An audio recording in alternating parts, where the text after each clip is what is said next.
Hey, what's up? It's Cash here. Welcome back to another guitar lick lesson. We're going to be looking today at how to pretty much run your pentatonic scale all the way down the neck horizontally. So normally when you're playing in the box position, you can walk down the notes quite easily. We're going to move it across from left to right and back again with hammer-ons and pull-offs. What's really cool about this is it allows you to move really quickly. It allows you to incorporate things like tremolo picking, which is like the really speed stuff guys do. It allows you to get from, top of the neck to bottom of the neck quickly. It looks a little impressive when you get it like up to speed. We know guitarists love to look impressive. And so just take it step by step, but do it really slowly. Focus on doing it really slowly to keep it neat. What's really cool about this and what's really difficult about it, it actually took me a while to learn this, but it is really good when you start in your pentatonic scales or to learn them across the neck horizontally. And the reason is it allows you to see the pattern ahead of time. It allows you to see the notes ahead of time while listening to the actual scale move up. Take your time with it. Let's dive deep into it and let's take a look. Okay, so we are gonna take a look at the lick.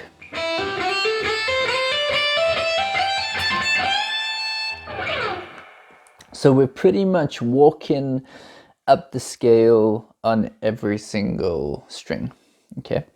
We're doing this in the A minor pentatonic. So if we do this slowly,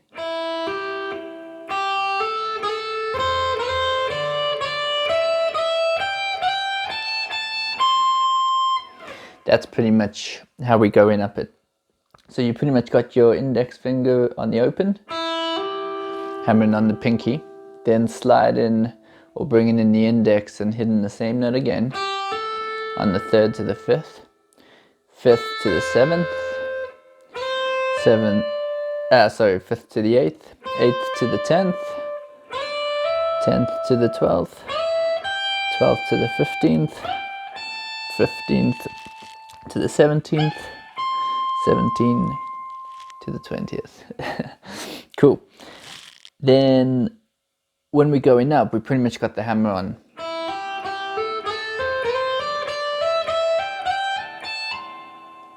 When we're coming down, we're doing the pull-off.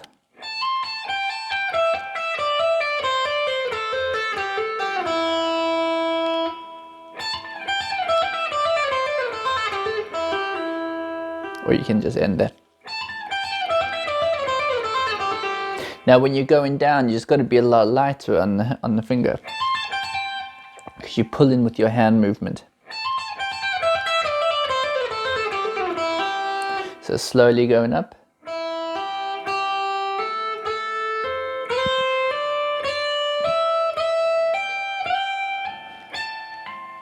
And slowly coming back.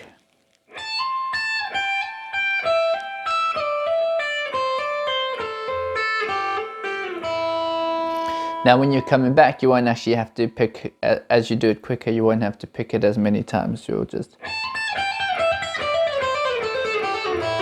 So it's just about keeping the sound flowing.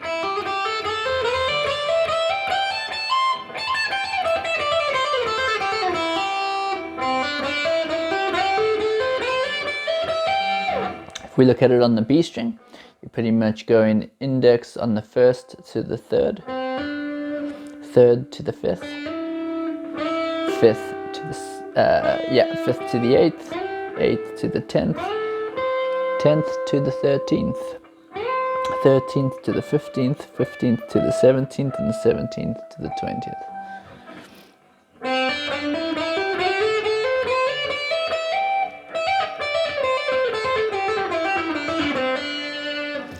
You can do the same thing on the G string, slowly. We go in on the G string.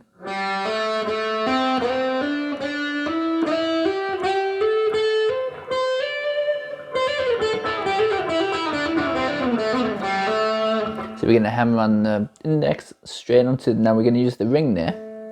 And the reason we're using the ring on the second is so that we can slide our index in and do the big stretch with the pinky.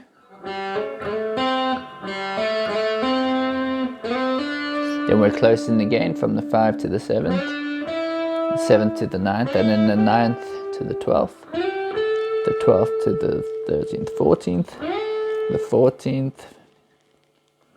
to the 17th, and the 17th to the 20th. Okay, and going back, hammer on.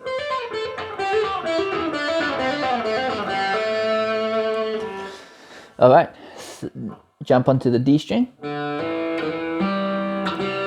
Pretty much the same thing. There's the change there. So you'll start to notice that the patterns actually begin to look quite similar to each other.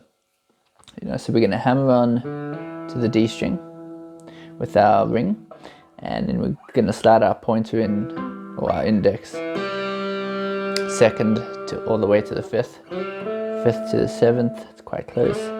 7th, we're going to jump to the 10th, 10th to the 12th, 12th to the 14th, 14 to the 17th, 17 to the 19th.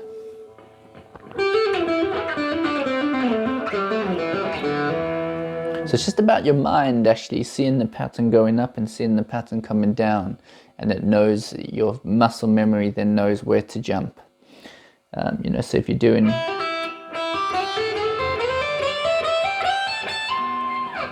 that compared to, you see, I didn't get that. I didn't get it again.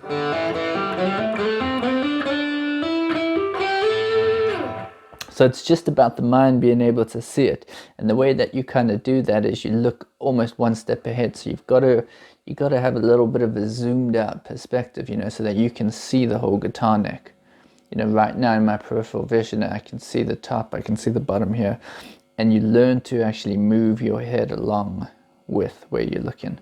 So if we're looking at this A string, index onto the pinky on the 3rd, slide the 3rd into the 5th, 5th to the 7th, the 7th to the 10th, 10th to the 12th, 12th to the 15th, 15, 16, 17th, and 17th to the 20th.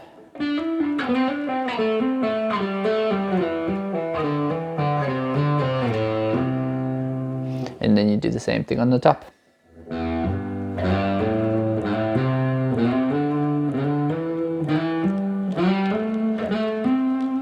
If you can't stretch and you can't reach down there with the pinky, then use a different finger.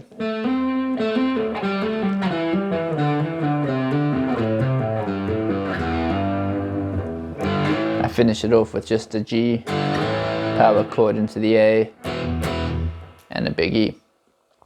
So the main thing when doing this is just to really do it slowly.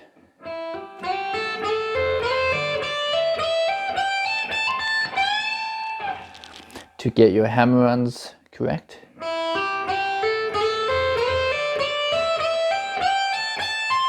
Let the notes flow, and then get your pull-offs right. Do it as slow as you can. Use your alternative picking. So it's down. So you want to be going down, up, down, up.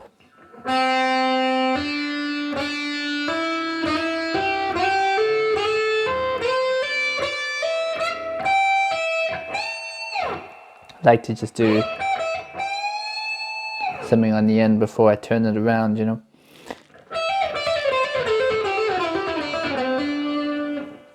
Okay, and just keep doing that at a slow pace until you start to be able to speed it up.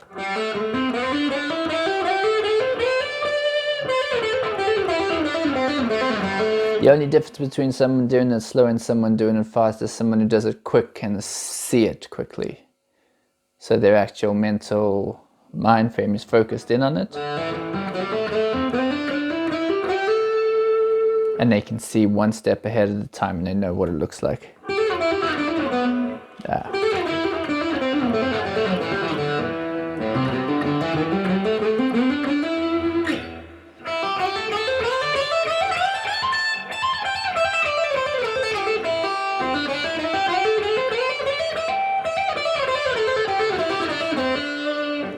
So you just work on that slowly. Hope that helps. Welcome back. Congrats on making it to the end of the video and being able to work on that lick.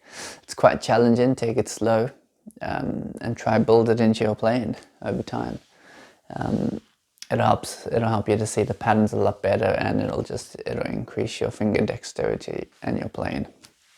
If you like what we're doing here, just hit subscribe, and you got any questions or any comments, just drop them in the comment section. I'll try to get back to you. I'll leave a couple links as well in the description where you can get in touch with me, or if you want to take a kind of deeper dive into some of the work that you're doing. Cool, let me know.